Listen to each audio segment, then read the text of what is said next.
Hi there, today I am talking about my experience in getting a medical certificate. I've gotten a third class medical certificate and now I have a first class medical certificate. I wanted to share my experiences with you, and maybe my experiences are something you guys can relate to. But for those of you who are new here, my name is Kevin. I am currently a private pilot and working on getting my ratings to become an airline pilot. I also have a Cherokee 160 that I do most of my flying on. So if you're interested in aviation, being a pilot, and airplane ownership, don't forget to like and subscribe down below. It really motivates me to keep making these videos and keep sharing my experiences with you guys. Thanks for joining me on my journey to get fit for flight. Let's fly, guys. Cleaver traffic, Cherokee 5467, departing.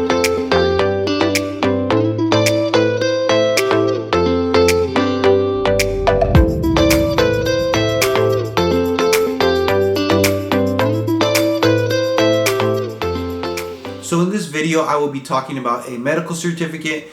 And for those of you who are new to aviation, a medical certificate is basically you going to the doctor and them certifying you, saying that you are healthy enough to be flying. Looking back to when I first started flight training, I definitely would have gotten my first class medical certificate because I would have known basically I was healthy enough to get a first class medical certificate before starting flight training, because that's one of the most important answers you want to know when starting flight training, because flight training is very expensive, and if you're looking to start a career in aviation and wanting to fly for the airlines or flying commercial, you have to have that first class medical certificate and being able to pass those requirements. So often instructors will tell you to get that first class medical certificate just so that you have peace of mind and you know that you won't run into any health complications as you pursue your career in aviation.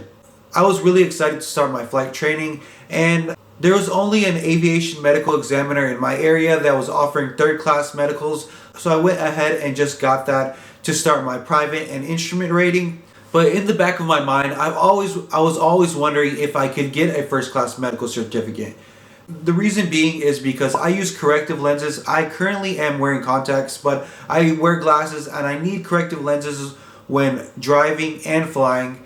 And I've also had asthma and allergies since I was a child. And so I've always been wondering, would I run into any hurdles or not be able to pass my first class medicals? It will likely be different for each person, being that they may be the pinnacle of health, or they may have several health conditions that they may have to present to the FAA through their aviation medical examiner. Since it's so recent, I will walk you through my first class medical, and it was pretty much deja vu to getting my third class medical. So definitely looking back, I would have just gotten my first class medical, because after a certain time it just becomes a third class medical that you don't have to get for 5 years. To begin, you have to do your MedExpress documents and fill it out on the FAA website. Next, you will have to find an aviation medical examiner in your area, or have to find an aviation medical examiner that's nearest to you. The first thing the aviation medical examiner will do is collect a urine sample for you, so don't use the restroom before you go to the aviation medical examiner.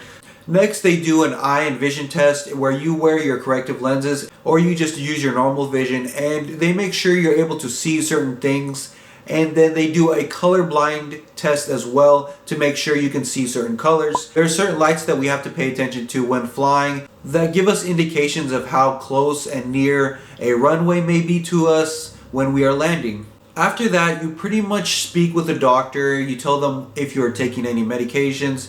And last, they do a physical examination, making sure that you are okay and you haven't been experiencing any problems lately.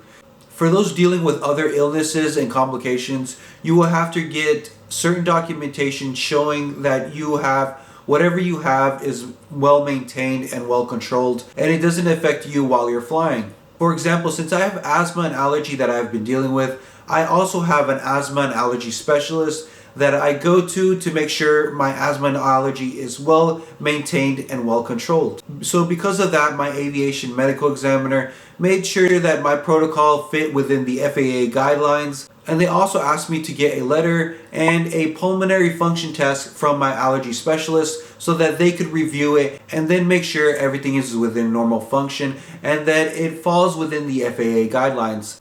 So once you do that, you are all set, and then the aviation medical examiner will either mail you your certificate or they'll tell you to come pick it up. Some tips that I can offer is picking it up, in my experience, is much faster. When I waited for them to mail it, literally it took almost a month and a half for them. I don't know if they forgot or they were waiting on something. So if you can help it, I would definitely pick up the medical certificate from that office that you went to. If you have anything you are dealing with, make sure you have a doctor that you see regularly that can vouch for you and send any documentation that the aviation medical examiner may ask for.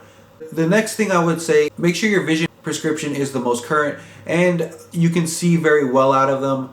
That way you don't have to make extra trips to the aviation medical examiner. And last, take care of yourself as an individual. I try to exercise regularly, eat healthy, and just maintain my own health so that I am never at risk while flying, so that I can add that level of comfort while I'm flying, that I'm not worried that I'm going to feel nauseous, dizziness, or anything like that. So my camera just died and I'm finishing off the video on my iPhone. Sometimes I have wondered if I could become an airline pilot while having asthma and allergies. So now that getting my first class medical certificate, it really puts those worries at ease. And hopefully me sharing my experience can help put some of your worries at ease, knowing if you have something and it is well controlled and it doesn't impede your normal functions in daily life, that you too can be an airline pilot or you can be a commercial pilot and live out your dream. Thanks for joining me today and hitting that like and subscribe button down below. I really appreciate you guys joining me on my journey to get fit for flight. We'll see you later, guys. Liver traffic, Cherokee 546.